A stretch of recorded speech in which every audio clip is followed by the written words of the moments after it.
Hello there, welcome to my channel. For those of you who don't know me, my name is Natalie, I'm 25 years old and I live in South Switzerland. Today we're taking a look at a typical suburb neighborhood in South Switzerland. I was walking with my dog, so I took the opportunity to film a little bit and show you around. It was mostly a partially cloudy day, but sometimes the sun would heat, so not exactly ideal for filming, but I tried my best. So, let's start by describing the area where I live. Ticino is a beautiful canton in the Italian-speaking region of Switzerland, known for its Mediterranean climate and stunning landscapes. In its suburb, you'll find many charming neighborhoods that offer a unique blend of Swiss and Italian cultures and architecture. One of the defining features of a typical suburb neighborhood in Ticino is its peaceful atmosphere. Nestled in the lush greenery of the surrounding hills, these neighborhoods are a haven of calm away from the hustle and bustle of the city. It is very not strange for you to find vineyards all around these neighborhoods, and in this particular one, they have chickens.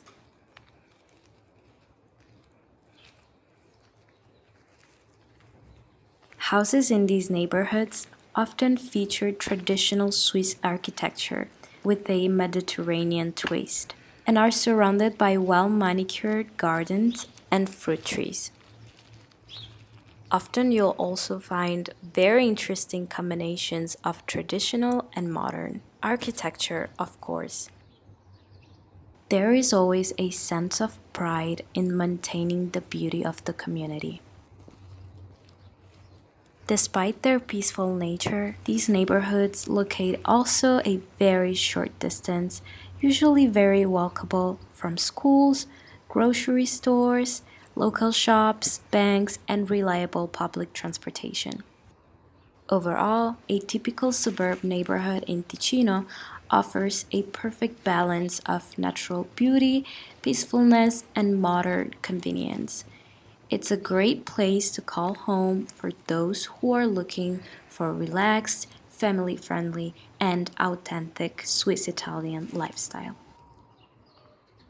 The houses you'll find in these neighborhoods often feature traditional Swiss-style elements such as steeply pitched roofs, wooden shutters, and balconies with intricate wrought iron railings.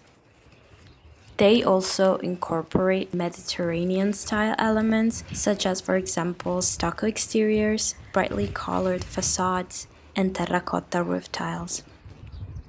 Here you can see a construction project for new houses that they want to build. Fun fact about Switzerland. Actually, I don't know if it's all of Switzerland, but at least here in my region. Basically, what they do when you want to build a house, they will put 4 poles on the ground that will indicate how high the house is going to be and also its volume, so that the neighbors that already have a built house around your property are going to be able to see and understand if it's gonna piss them off, basically, like for the view and stuff like that. So they have, like, I don't know how many days, maybe like a month, to dispute if there is something that they don't like. Of course, it's not that easy to legally stop a house project that already received permission from the city. You have to have a very reasonable reason. I wonder if this only happens here where I live or where you live as well. So maybe let me know in the comments where you live and if they also put sticks on the ground. Back to the neighborhood, many of these houses have expensive windows that let in plenty of natural light and are designed to take advantage of the stunning natural beauty that surrounds them. From terraces and balconies, residents can enjoy sweeping views of the hills, the valleys, and the nearby lakes. This one on the right is a typical Swiss garbage can. Every house and every building has one at the front. To throw anything away here, you have to use a specific garbage plastic bag. Every city has one, usually different colors for every city, and you have to pay for those bags. It's mandatory. It's like a tax that we have here for throwing garbage away. Basically here you throw away everything, or at least mostly everything that it's not either paper. Well, actually paper you can let it on the streets, like on a specific day once every 2 weeks, and a truck will come to pick it up. But like PET, glass, these things you usually throw them away in a disposal recycling center, and it's free. So I honestly think that that's a really good way to like incentivize people to do their recycling, because Switzerland takes really seriously their recycling. In addition to their unique blend of architectural styles, these houses are also known for their quality of construction and attention to detail. Many are built with locally sourced materials such as stone, timber, and are designed to withstand the harsh alpine climate. Overall, the houses in a typical suburb neighborhood in Ticino are a testament to the region's rich cultural heritage and appreciation for beauty and craftsmanship. They offer a warm and inviting atmosphere that perfectly complements the natural beauty of the surrounding landscape.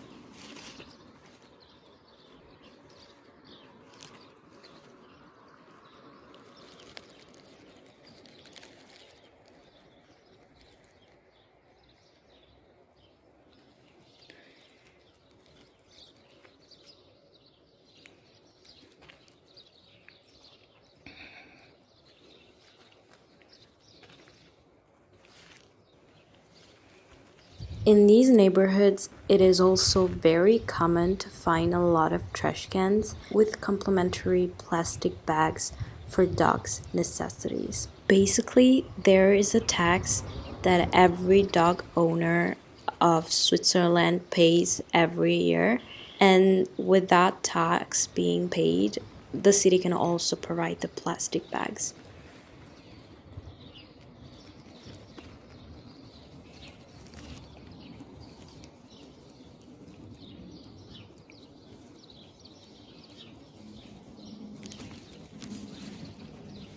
Alright guys, I will let you enjoy the rest of the video in peace. Thank you so much for accompanying me on this walk. If you enjoy this type of content and you're curious and you want to know more about where I live in Switzerland, and particularly this region, then don't forget to subscribe to the channel and leave a like. See you on the next video. Bye.